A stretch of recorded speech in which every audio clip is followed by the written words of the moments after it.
বন্ধুগণ, তার কারণ হচ্ছে এই পৃথিবীর চাক্ষুষ প্রমাণ। এই পৃথিবীতে কোন মানুষ যদি আল্লাহর দ্বীনের সাথে নাফরমানি করে চলে, আল্লাহর দ্বীনের বরত্ব ঘোষণা না করে, তার অবস্থা খুবই খারাপ হবে। আমি বলতে চেয়েছিলাম, মনে আছে কি আপনাদের? এই কথা বোঝাতে গিয়েই কিন্তু উমাইর ইবনে ওয়াহাবের কাছে চলে এসেছি। সাদ্দাদ আল্লাহর নবীর মুখে জান্নাতি বর্ণনা শুনে ঈমান আনয়নের কথা ছিল, কিন্তু তিনি তো ঈমান আনয়ন করলেন না। ঈমান না আনয়ন করে সাদ্দাদ আরো নাফরমান হয়ে গেল, অস্বীকারী হয়ে গেল। অস্বীকারী হয়ে যাওয়ার পরে সাদ্দাদ হযরত হুদ আলাইহিস সালাম থেকে জান্নাতের বর্ণনা শুনতে লাগলো। শুনতে মুখস্থ করে নিল। লোকজন বাইক পেয়াদা সরকারি আমলা যারা ছিল তাদেরকে ডেকে বলল, এই জিনিস নিয়ে আসুন। রাজ্যের ভিতরে যত অর্থ করে আছে সব জোগাড় করো, স্বর্ণ দানা মণিমাণিক্য যা যাচ্ছে সব জোগাড় করে নিয়ে আসো।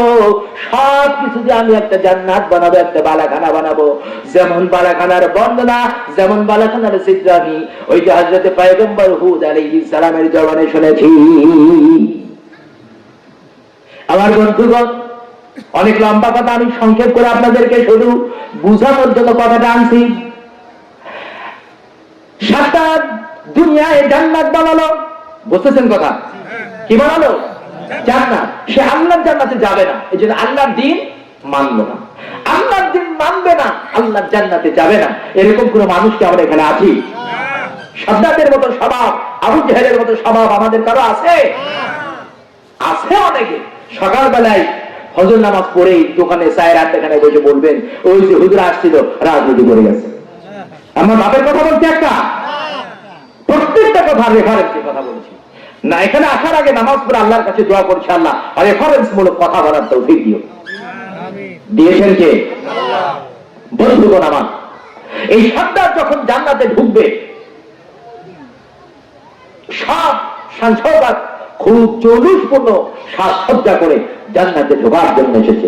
আল্লাহর মেসেজ হয়ে গেছে, মালাকুল মউত তুমি রেডি হয়ে যাও।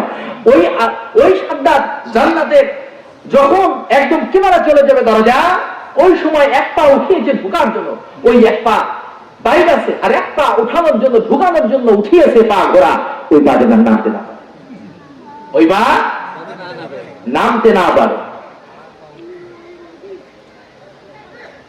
পেরেছিল কি? এ ওয়াক্ত বহু শুনেছেন, পেরেছিল কি? বর্ণনা এসেছে আল্লাহ তাআলা স্বয়ং মালাকুল মউতকে আজরাইল আলাইহিস সালাম কি ডাক দিয়ে বলতেছেন, মালাকুল মউত, আজরাইল তুমি তো আমার দেওয়া নির্দেশ পালন করে এই পৃথিবীবাসীর যত প্রাণী আছে সব প্রাণীর প্রাণ হরণ করো, জান কবজ করো। আচ্ছা বলো তো দেখি, এই জান কবজ করতে গিয়ে কোনদিন কোন মানুষের প্রতি কি তোমার কোন মায়া লেগেছে? দরদ জেগেছিল কিনা? ভালোবাসা জেগেছিল কিনা?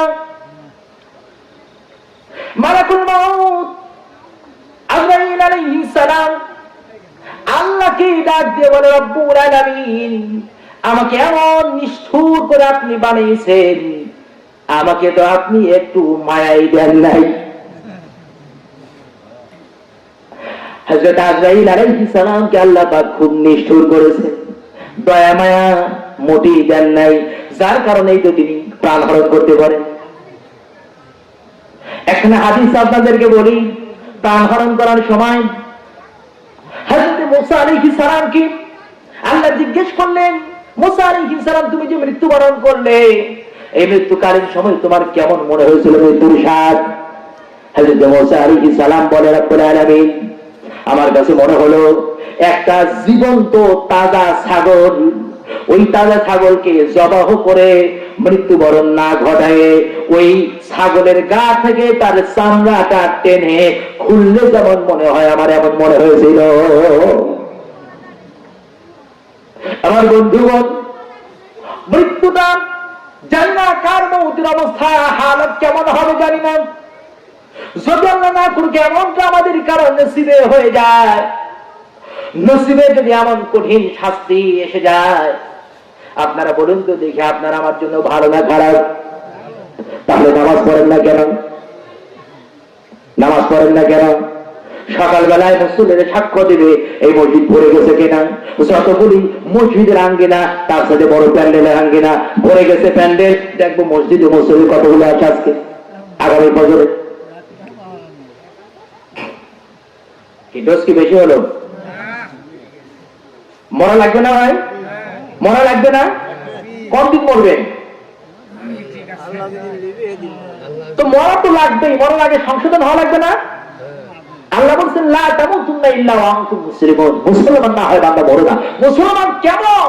আল্লাহ বলছেন, আমি বলেছিলাম ওয়া আনিবু ইলা রাব্বিকুম ওয়া আসলিমু লাহু, তার সামনে মুসলমান না হওয়া পর্যন্ত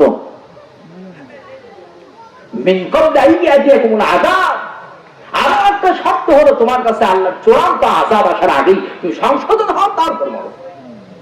আরে ভাই সংশোধন তো হলাম না, 5 ওয়াক্ত নামাজ কি সাজিয়ে পর্যন্ত বুঝলাম না, পড়ার আদায় করে ফেললাম না, অথচ এখন যদি মউত আসে, আপনি বলুন তো দেখে আপনার এই মউতটা মুমিনের মউত হবে না কাফিরের মউত? কথাকে আমি বুঝাই দিতে পারিছি? সাক্ষী দিলেন তো? আলহামদুলিল্লাহ, আমার দাওয়াতি মিশন আজকে সাকসেস, আলহামদুলিল্লাহ। আমার বন্ধুগণ, মালাকুল মউত আজরাইল আলাইহিস সালাম আল্লাহকে ডেকে বলে, রব্বুল আলামিন, আমাকে তো তুমি মায়াই দাও নাই, কার প্রতি আমার মায়া হবে? আসলে আল্লাহ পাক আজরাইল আলাইহিস সালামকে সবথেকে মায়া মমতা কম দিয়ে বানিয়েছেন। ফেরেশতা মালিক জাহান্নামের পাহারাদার 19 জন থাকবে, তার মধ্যে একজন জাহান্নামের পাহারাদার। কয়জন থাকবে? মুসলমান আওয়াজ দিয়ে বলেন, কয়জন? 19 জন থাকবে, 19 জন।